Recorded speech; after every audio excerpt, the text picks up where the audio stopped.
The views expressed and the opinions given by the individual host and their guests do not necessarily reflect those of Para X, its affiliates, or its sponsors.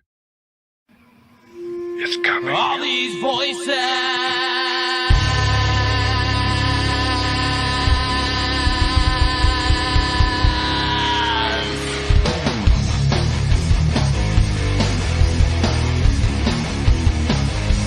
All these voices. All these things you can't explain. All these painful memories. They keep haunting you. It's daunting me. It's just a ghost of you and me. It's just a smoking gasoline. It's just a ghost of you and me. Of you and me.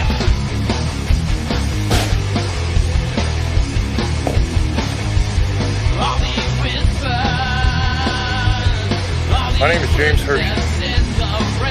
Right back. All these shadows in my mind. With my reflection, I can't find. It's just a ghost of you and me. It's just a smoking gasoline. It's just a That ought to ghost do of it. you and me. Of you and me. Don't let 'em take you away. Don't let 'em bring you down inside. It's just the mirrors in your mind. Don't let 'em bring you down.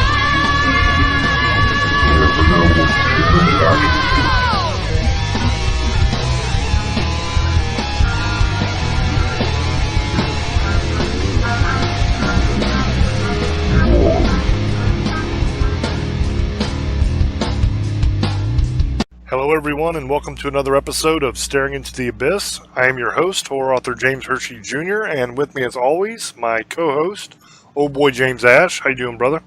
I'm doing pretty good. How's everybody tonight? Tonight's episode is going to be an interesting one. Like many people around the world, I am a huge fan of J.R.R. Tolkien. I am particularly fond of his Lord of the Rings series. The star of that series is a lovable little creature called the Hobbit. Our little friend the Hobbit is going to be the subject of tonight's show. On tonight's episode, we are going to try to answer the following questions. Number 1, are hobbits real?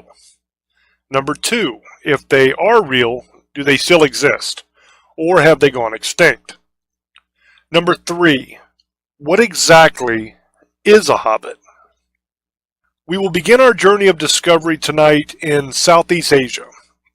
We will be focusing on the Republic of Indonesia, which is made up of over 17,500 separate islands. This is the exact kind of place that you would expect to find a creature like the Hobbit. Now, Indonesia is home to active volcanoes, to tigers, rainforest, poisonous snakes, and rhinos. There is definitely more than enough densely forested jungle area that can hide a creature like a hobbit. Now, there's a legendary half-man, half-ape creature that lives here that the locals call Orang Pendek. Now, Orang Pendek, translated from Indonesian to English, means short person. And Orang Pendek is described as being around 3 foot tall and covered head to toe by reddish brown hair, sometimes a yellowish hair. It is almost always seen walking upright on 2 feet, and it has a human-looking face. In 2004, scientists announced that they had found partial skeletons of a very small species of human that, when fully grown, was no taller than the average 3-year-old modern human today. They named this new species of human Homo florensis, or Flores Man, after the Indonesian island where they discovered it. Although Flores Man was small, he was obviously very dangerous, because at the dig site they found fossilized remains of elephants and Komodo dragons, which the Flores Man had been killing and eating, and they also found stone tools, which shows that the Flores Man was a skilled hunter and that he had a high level of intelligence to be able to make the tools. Now just imagine that for a second.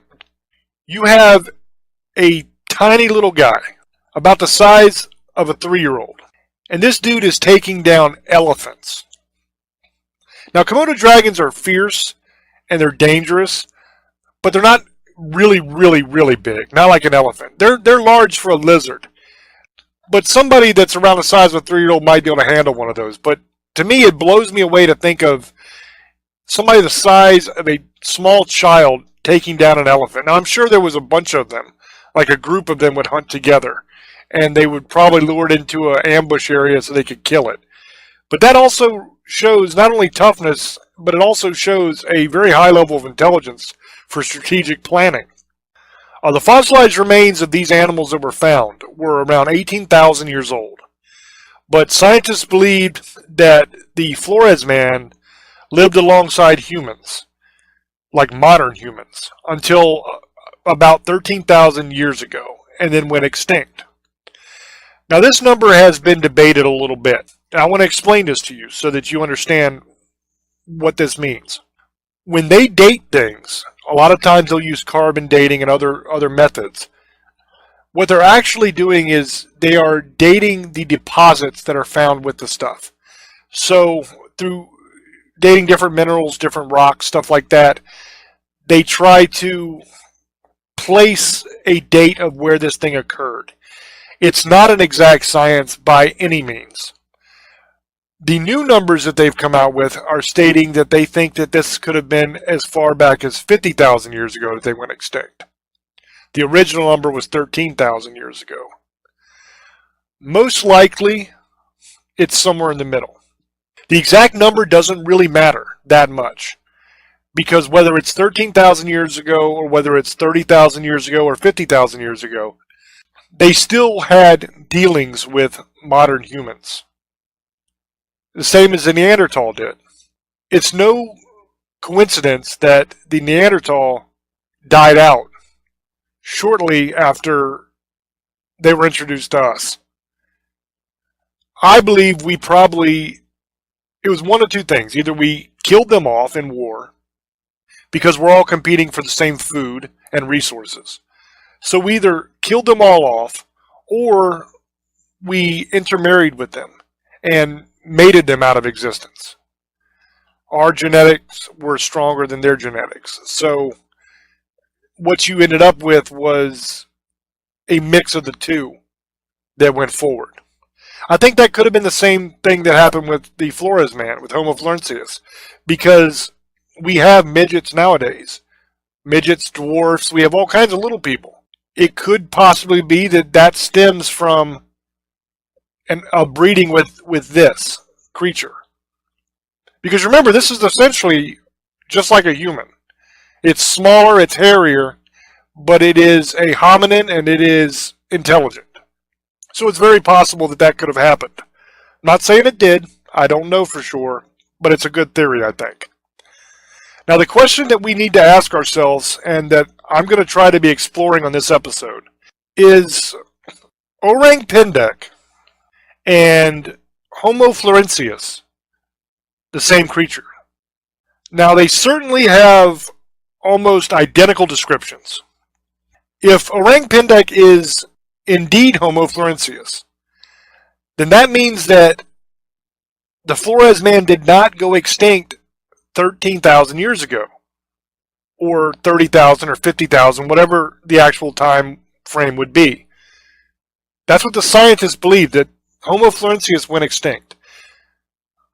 But if Orang Pendek is Homo floresiensis, then that means that he is still roaming the rainforests of Indonesia to this very day.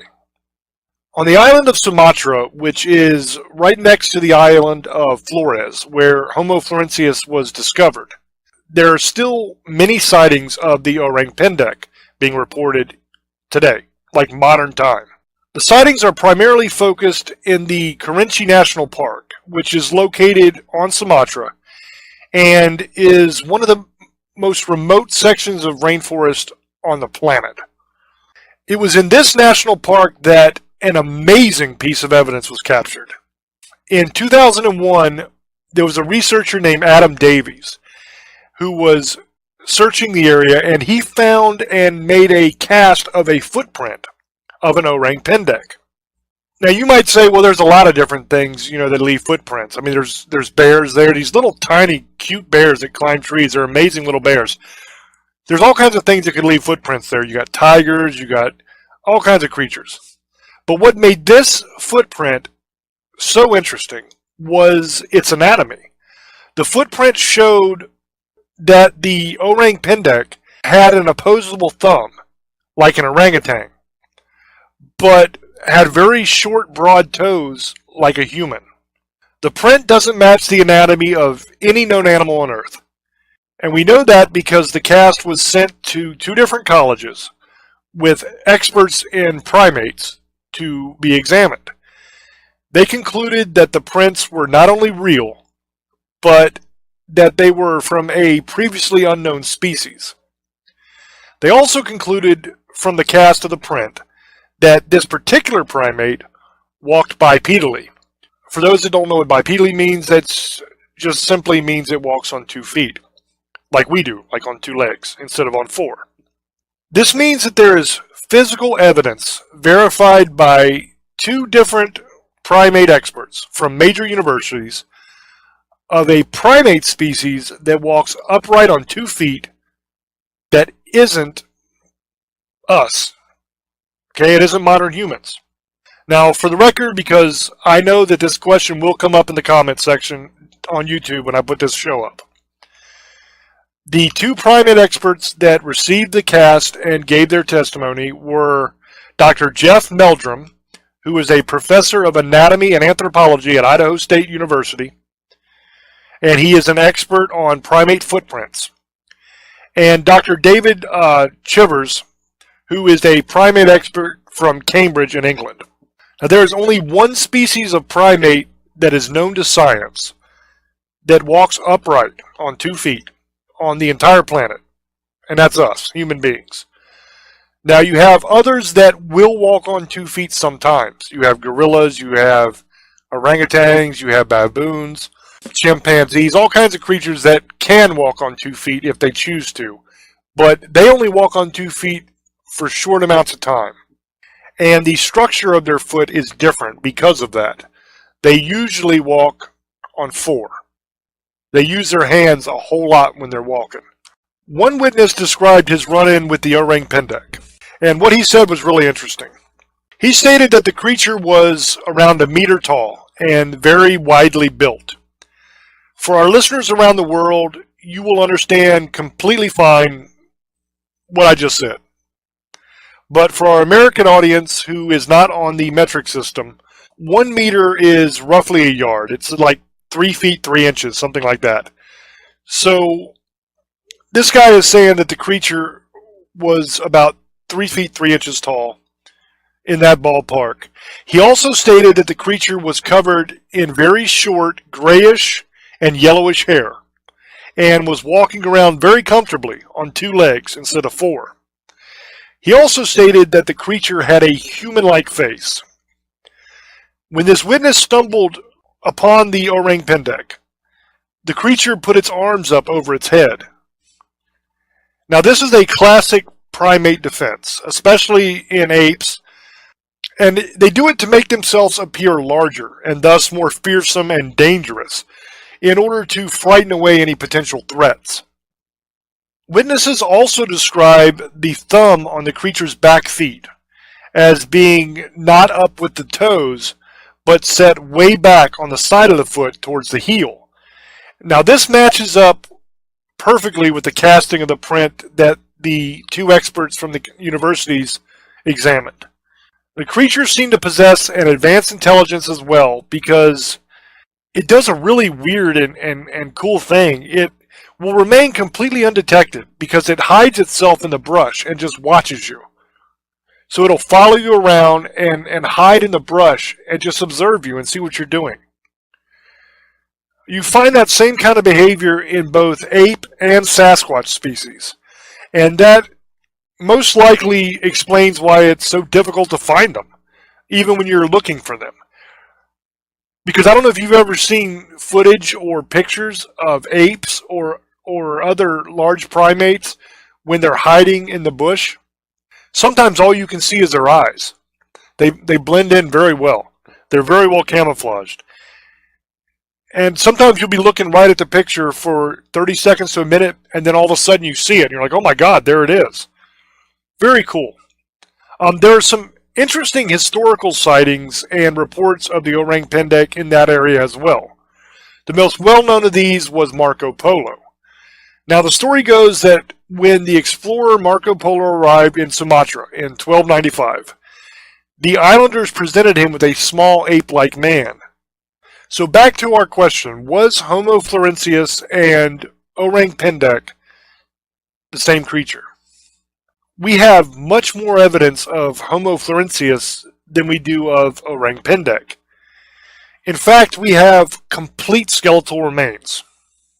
In 2007, Matthew Tocheri, who is an anthropologist at the Museum of Natural History in D.C., did a study of the wrist bones of Homo floresiensis, and he found that they did not match the wrist bones of modern humans, but instead were a much closer match to early hominins and apes.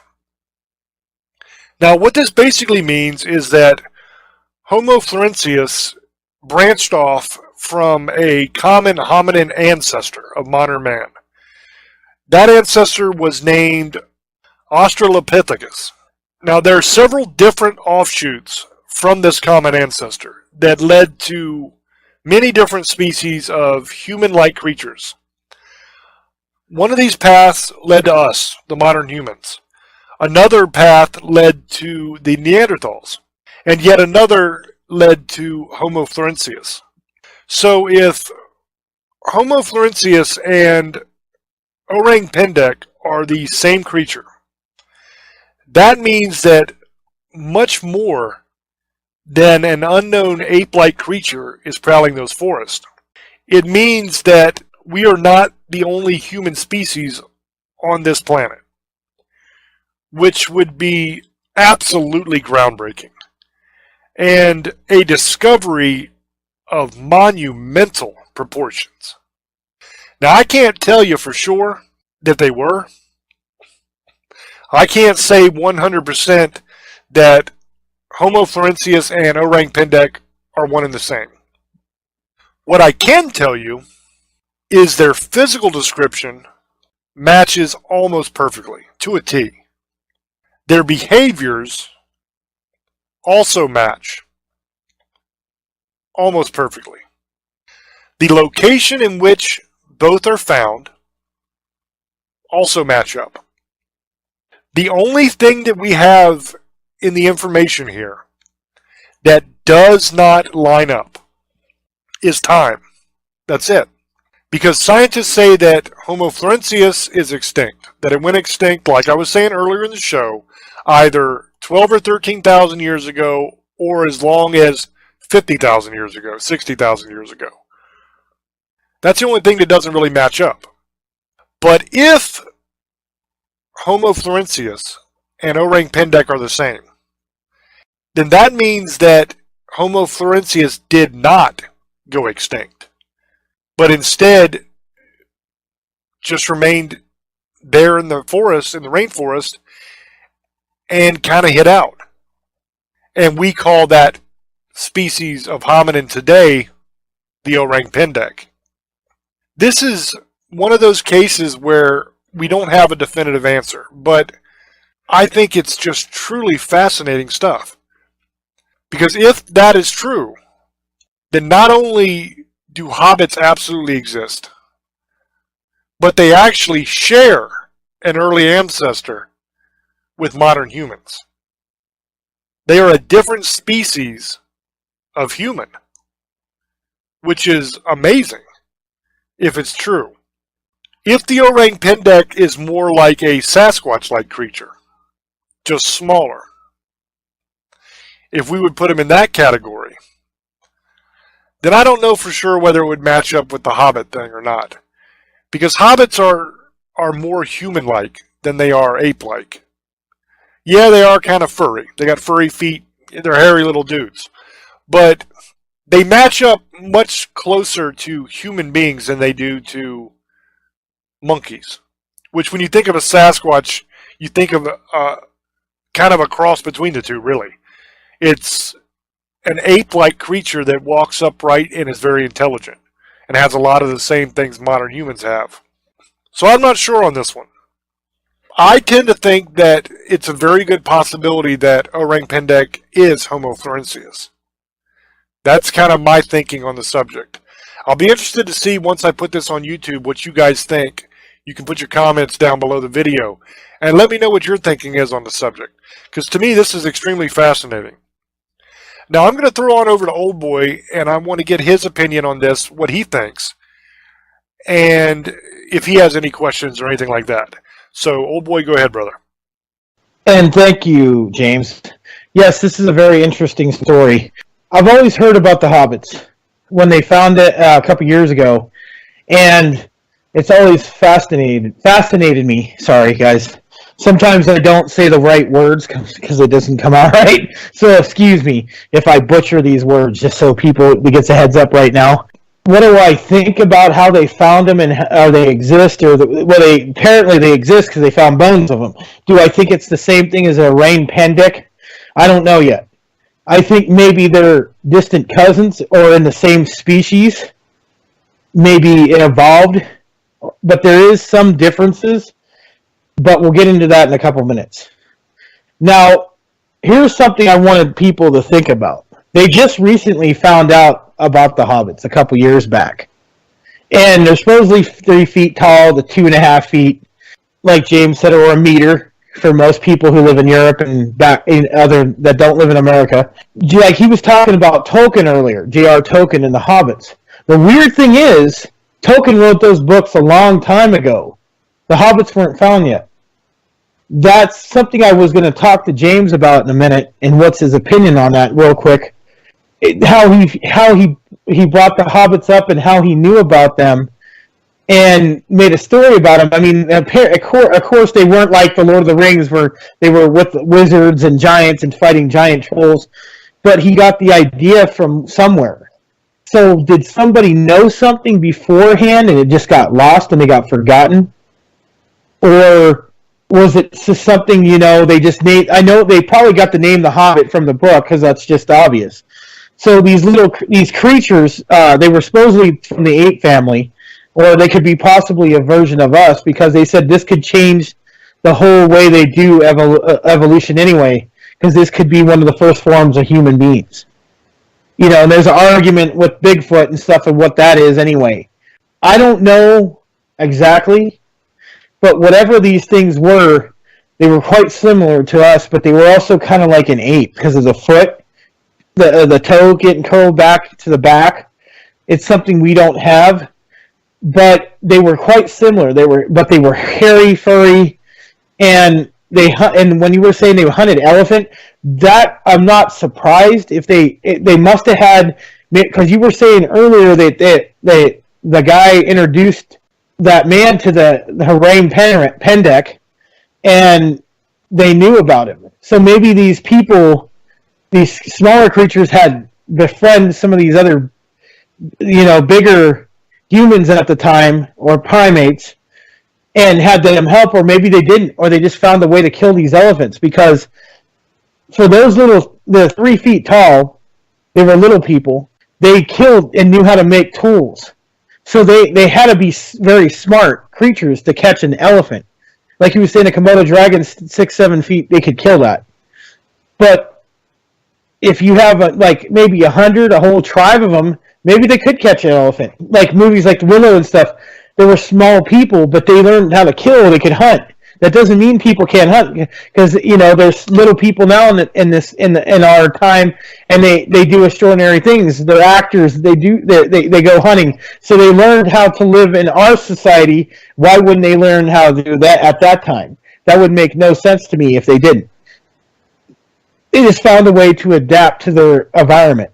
So what they probably did is figure out how to catch these elephants. Is they probably made maybe a trap, or made made a hole in the ground. Because remember, James, a lot of people used to hunt, they would dig holes, 6-foot holes, and put spikes in them, and the elephants would, or maybe the elephant or whatever they were catching there, the Komodo dragons, they fell onto these bamboo spikes. Maybe they made spikes stuck up or rocks, and they fell down to their death. That's not impossible. So that was the way I was going to tell you that maybe that's the way they killed these creatures, is they dug holes in the ground and put certain like a trap, and it would lure them in, or wait till they came around and they fell into their death and they got killed.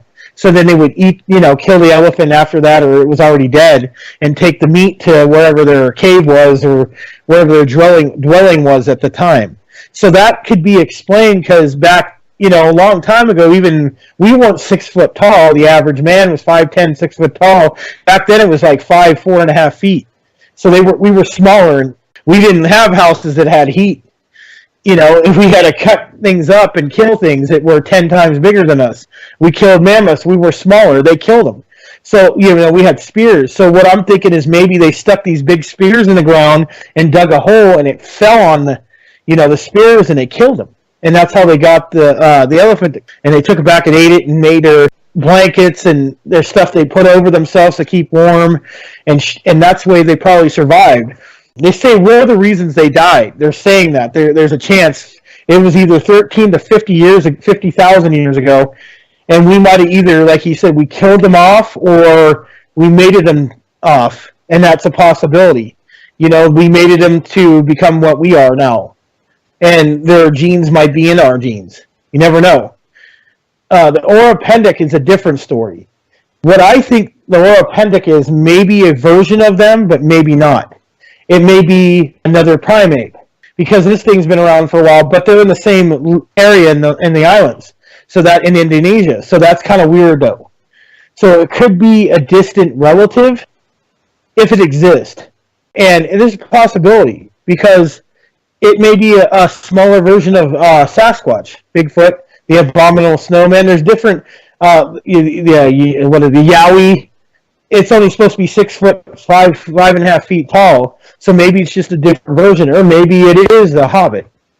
I'm not going to say its real name because I'll screw it up, guys, and I'll butcher the name, and you guys will be like, what the heck is he talking about? No, I'm just going to say Hobbit and save everybody the trouble, so you'll know what I'm talking about. So the Orang Pendek, I think, may be a different creature altogether, because it's a little bit bigger than the Hobbit, body-wise. Now, and maybe that's what it evolved to. So that could be a possibility. I don't think it's the same creature. I think it's an absolute different creature. I think it's something we don't know about yet. Maybe a different kind of... It could even be an ape, because the way it attacks could be an ape. And when you were saying earlier that apes don't stand on all fours, actually there's a gorilla now who learned how to stand on both feet, but it's only one or two who do it. But this gorilla has learned and mimicked. It's trained the zookeeper and walks all the time now on its two hind legs. And Bigfoot walks on two hind legs if it exists. So I don't think that's impossible. What I'm thinking is maybe this thing may be both of us and a primate mixed into one. I don't know how crazy that sounds, but that's why it can do what it can do. It looks like it has the back, the toe stretched up, and it has feet like us. But maybe this thing is in between both. If you believe that, because you're going to have some people who say, I don't believe in evolution. Well, you can believe whatever you want. That's fine. Some people think it's, against the religious belief to believe that.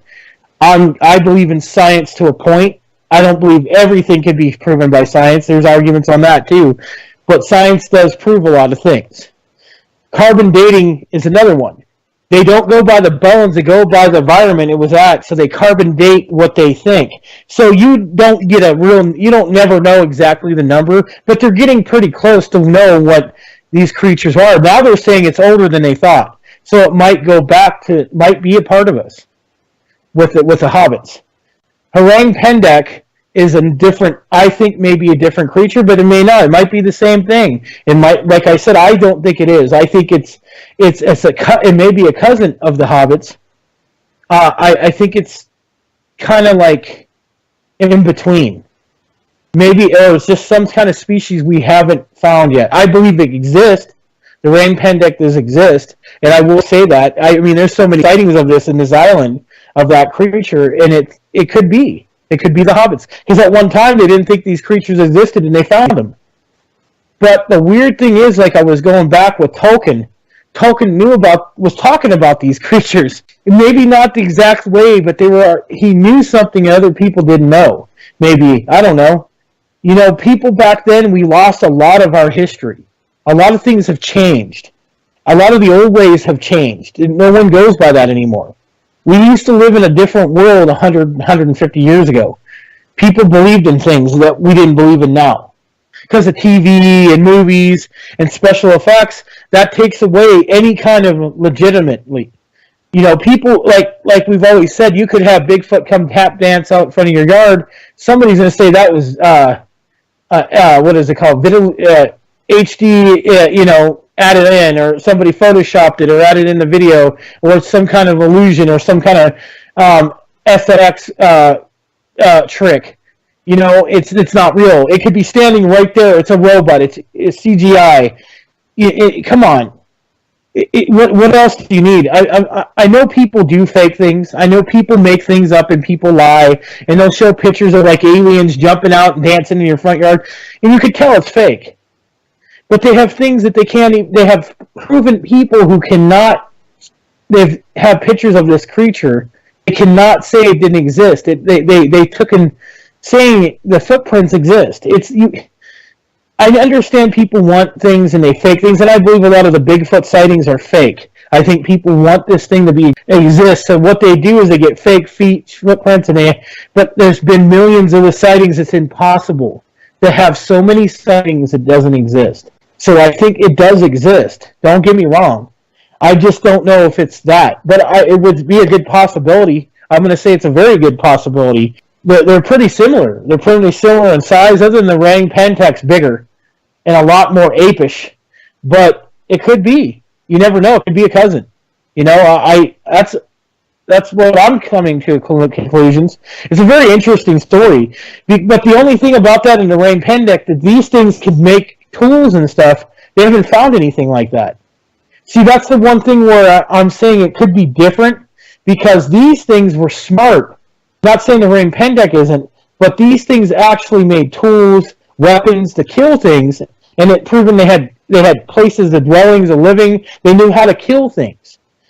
There's been no tool found from the realm, or ever heard of anything of a Rang Pendek doing that. Yeah, it does similar stuff to them, and it's similar size, but it doesn't do that. So that's what I'm saying. I think they may be a different species, and maybe I'm wrong. This is why we do the show, to learn more evidence and figure out what these things were and what they could have been. That's all I could say. You know, I'm not going to sit here and say I'm some expert and I know everything. I'm just saying my opinion. If people don't want to agree with it, that's their business. I would like to hear you guys' comments, like James was saying earlier. Write it down. Tell us what you think it could be or what your opinion is. And you know, just try it out. I can't stop trolls from doing it. If you don't believe in it, don't be a jerk about it. Just say your opinion. Don't put people down, because I see this happen sometimes with everybody, not even just our show. But people sit there and badmouth people, say they're stupid. You don't need to do that. You just need to tell your opinion. Don't cause an argument. Everybody has a right to discussion.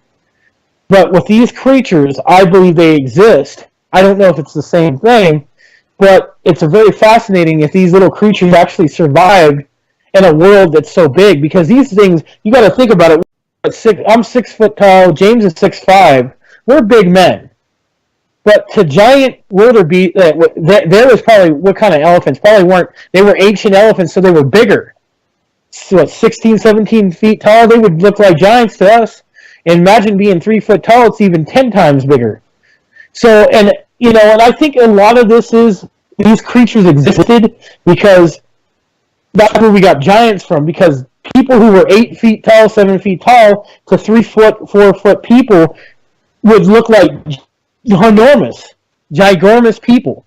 So that's a possibility on that. That's another thing I was going to talk about, is where you see giants. Well, when you're 5 feet tall, not 6 foot tall, somebody who's 7, 8 feet tall looks even bigger.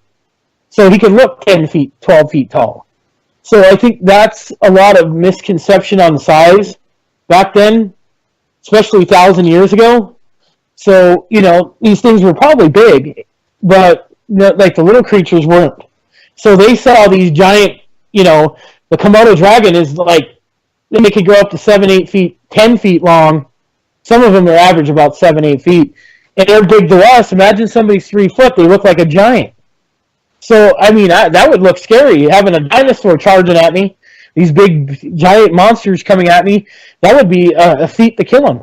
And that's amazing to me altogether. They were able to catch an elephant, like James is saying. I think they probably dug holes and they made traps, or they lured it over a cliff or something. I don't know, or they just they had some kind of rocks or something they threw at them. I don't know. Or maybe they had some kind of poison dart, or they found some way to poison them and drop them quick, or drug them or something. That's where I can think of that's crazy. They were able to kill elephants, and these were prehistoric elephants. They were bigger. They're probably extinct. So I don't know what kind of elephants it was. He didn't say. I wouldn't mind finding that out, because that would be very interesting. What kind of creatures they were killing? Komodo dragons, even there, because there was stuff 50,000. If it was 50,000 years ago, there was creatures like the mammoth was around, the saber-toothed tiger was around. There was probably giant lizards even back then. Sloths were around, so, even up to like 10, 25, 20 years ago. The giant Polypithecus, the giant ape, was around then. I probably ruined that name, but I tried it. So they were huge, 12, 13 feet tall apes, and they were around. So there could have been other things around. They probably ate these things and killed them. They could have got extinct from the giant creatures around them. We don't know what all was on these islands in Indonesia. We just know there was these elephants and Komodo dragons and lizards. There could have been giant snakes. There were giant pythons were back then. They're even around in India, in that part of the area anyway. So it could have been anything. And the question I have is, do you think my opinion, what I was saying about how Tolkien already knew about the hobbits and I kind of talked to him, is he kind of got some of his stories from older stories from the past, with like elves and stuff? Do you think that these things actually existed, and that's where people got dwarfs and and little people like leprechauns from these people or these creatures? What do you think, James? That's what I was going to ask you about that. If you go back and you look at a lot of the lore from the Celtic countries, like Ireland, Scotland, that area, that lore is full of different little creatures. You have dwarfs, you have hobbits, you have gnomes, you have elves. Although elves not all elves are that small, but most of them are. You have sprites, you have different fairies, you have leprechauns. There's a ton of different little creatures that populate, especially Irish lore, but also, to a limited extent, Scottish lore as well. So I think that's probably where Tolkien got a lot of these things from, is the Celtic lores. At least the idea of it. Now, he changed them around a little bit, made them his own, as far as like what they did and how they acted and everything like that. Because in a lot of these old lores, most of these things aren't very nice. Most of these things are very... Best case is they're tricky and mischievous. Worst case, they'll rip your face right off and eat your children. So they're not things that you want to have over for dinner. Let's put it that way. They're not very nice. So that's probably where he got it. There's a lot to unfold here.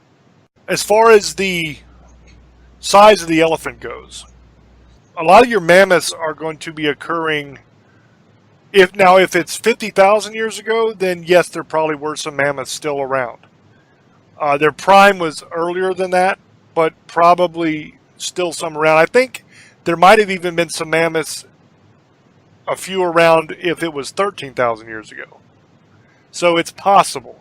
Most likely, even if it was a modern type of elephant, it's going to be a little bit larger than it is now. So very impressive feat for little dudes to kill. My basic theory here, and I'm going to expand on this a little bit and really state what I think.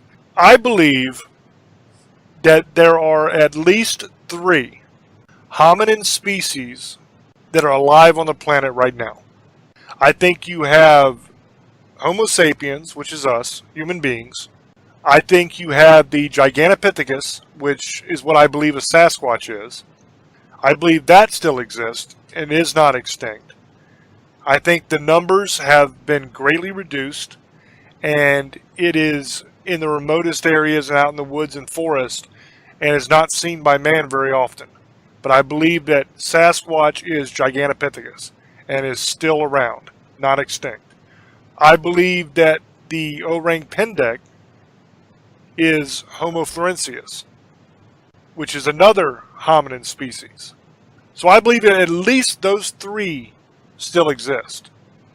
Now I say at least not because there's some mystery creature out there that I'm thinking of. The reason I say at least is because I believe that the Neanderthal still exists today as well. But I don't think that Neanderthal still exists today as a separate species of human. I believe that a lot of the Neanderthals were killed off in turf wars, let's call it that, because that's the best way to describe it. They're competing for the same resources and food, and so there's going to be conflicts when there's shortages. That's just human nature. And you have to realize that modern man is a whole lot like our ancestor that ran into Neanderthal. We haven't changed a whole lot since then. So if you had shortages of food and stuff today, you want to feed your family. You want your kids to live. So you will absolutely kill to provide that food for your family. So I believe that that happened with Neanderthal as well. But I think other than that, we also had a lot of interbreeding that was going on with the Neanderthal. And I think you find that in the population today.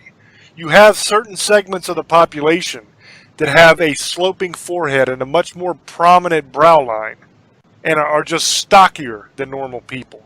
I believe that that is most likely Neanderthal DNA. It's genetics.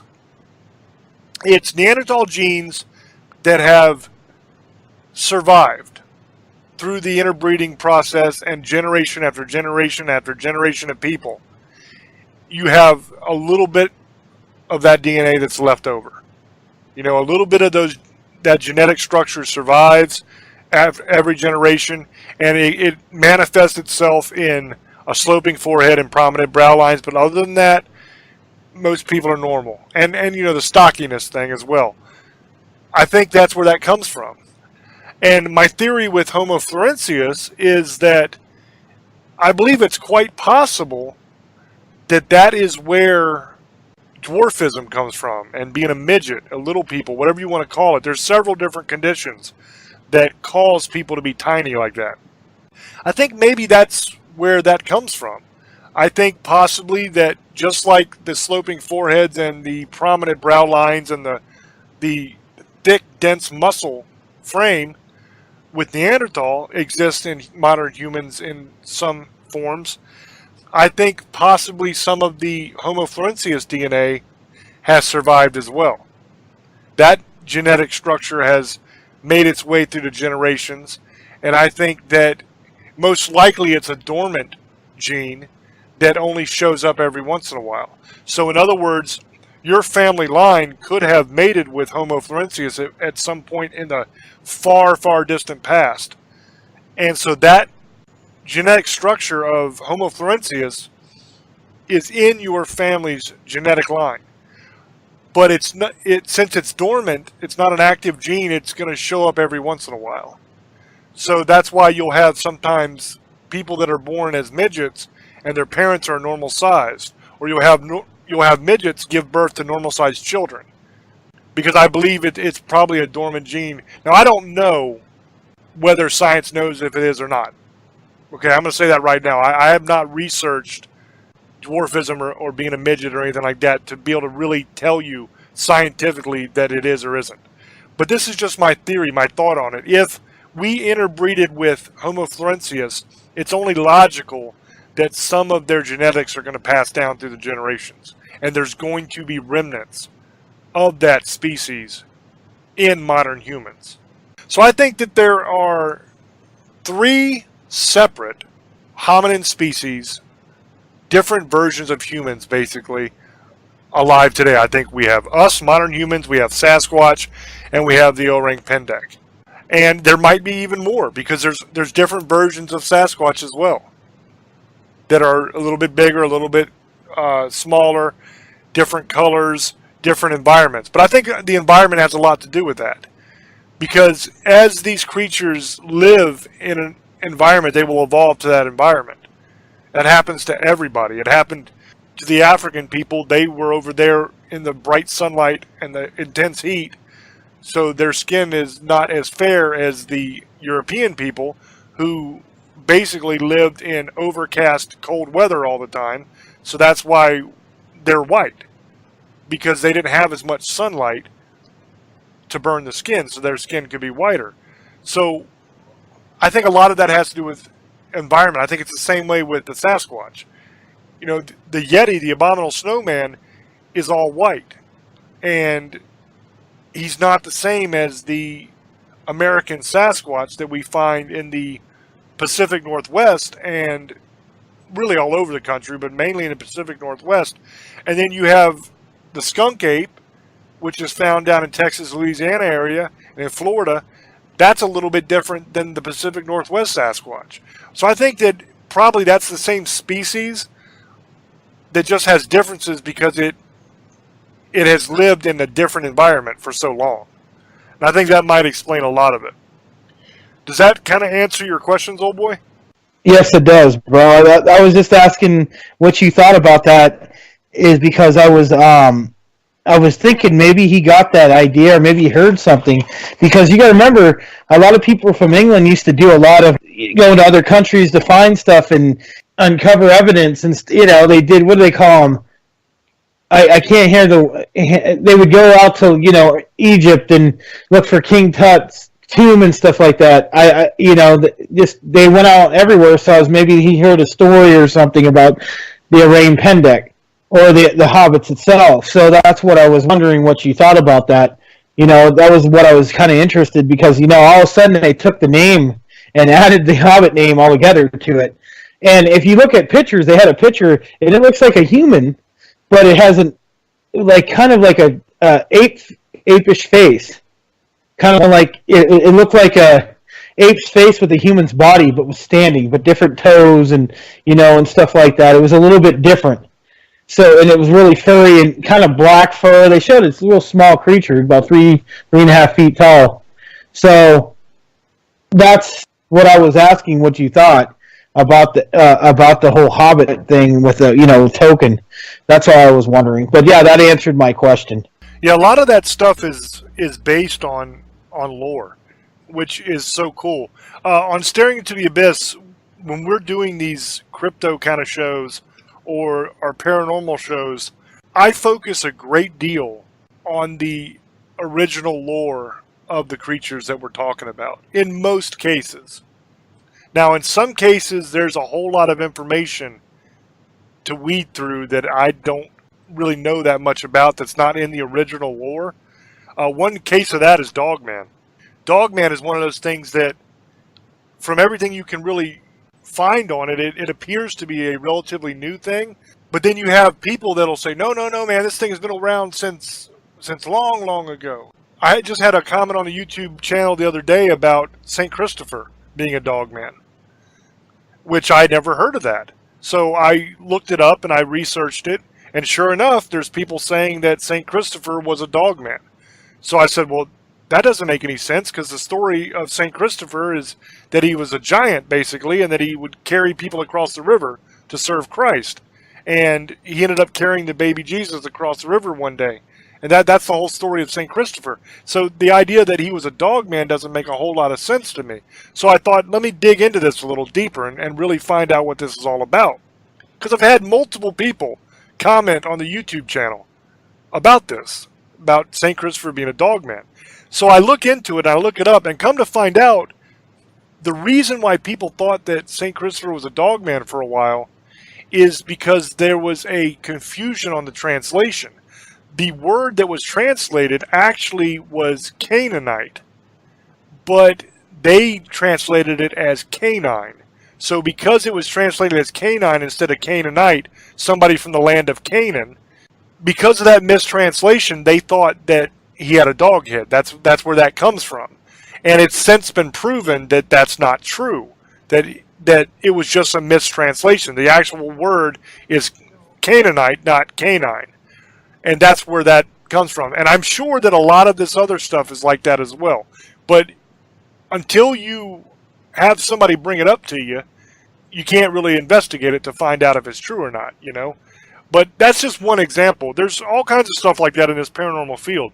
And to me, that's what makes this field so amazing and interesting, is I love a good mystery. I love a good riddle, a puzzle.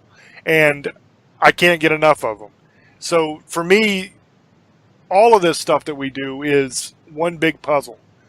And we're trying to put those pieces together on these things. But we've given you our theories tonight on The Hobbit. I think that we've answered the questions that we set out to answer, or at least examined the questions that we set out to answer. And you now have our theories on it. So I'll be super interested to hear what you think of those theories and your own theories down in the comments below on the YouTube video. If you're listening to this around the world on ParaX right now, you can go over to the YouTube channel at youtube.com/James Hershey Jr. and click on the video when I put it up, which will be probably tomorrow, and you can leave your comment as well. I'd love to hear from you guys as well. So that's about all the time we have for tonight's show, so I'm going to throw back over to Old Boy and let him do his shout-outs. Thank you, brother. And I want to thank everybody for listening to our show on ParaX, and now you can listen on TuneIn and Speakler too now, or Speaker. I think it is Speakler or Speaker. You can listen to us on there. You can listen to us on our reruns on YouTube, even Facebook, because I'll post them on Facebook. So I want to thank everybody for listening, and please leave your comments. We always enjoy that. We always enjoy the feedback.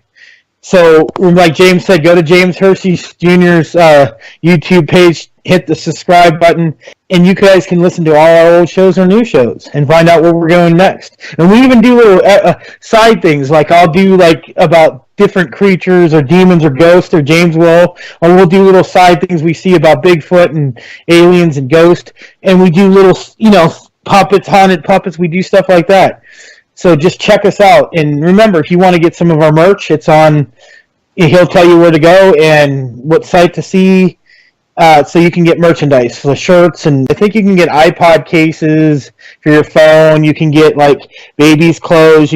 I think you can get, like, stuff you can hang on your wall. Just all kinds of cool stuff. So check it out, guys. I love you. Thank you. I love all of my fans, all our followers. We got over 2,500 subscribers on YouTube. That was another thing. Maybe I'll be giving something away too, guys. Something special. So I love you guys.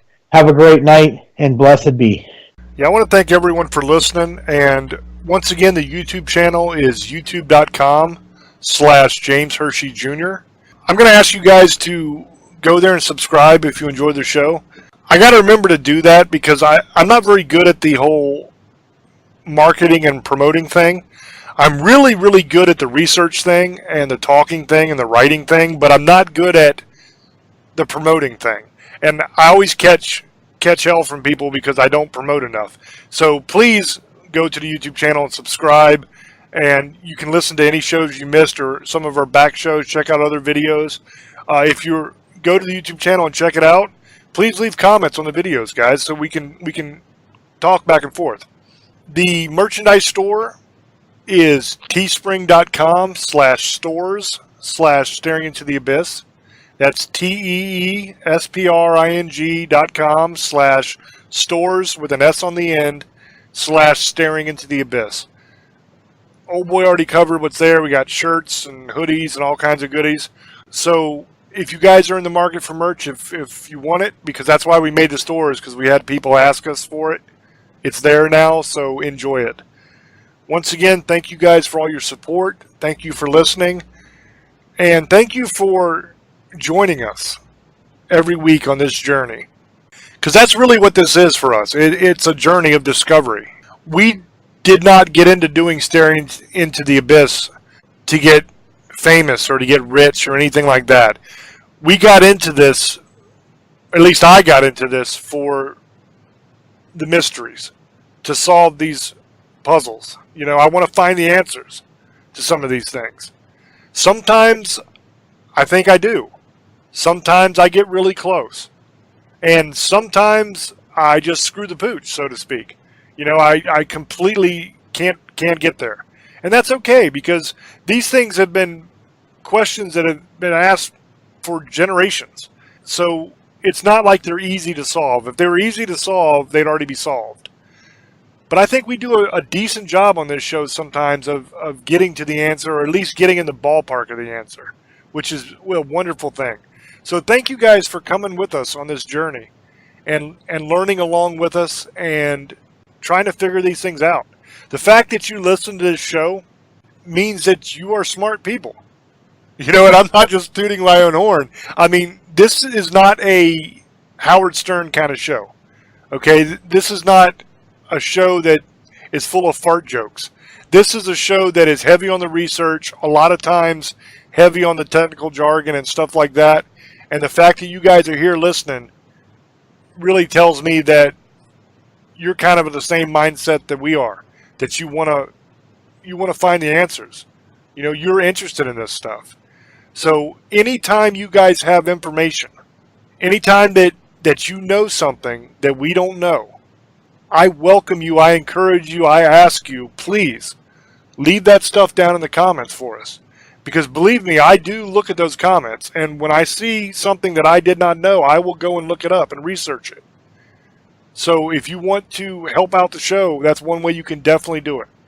But I'm talking way too much. We're out of time. So thank you guys so much. I love you so very much. And until we speak to you again, love many, trust few, and do harm to none. God loves you, and so do we. Bye-bye.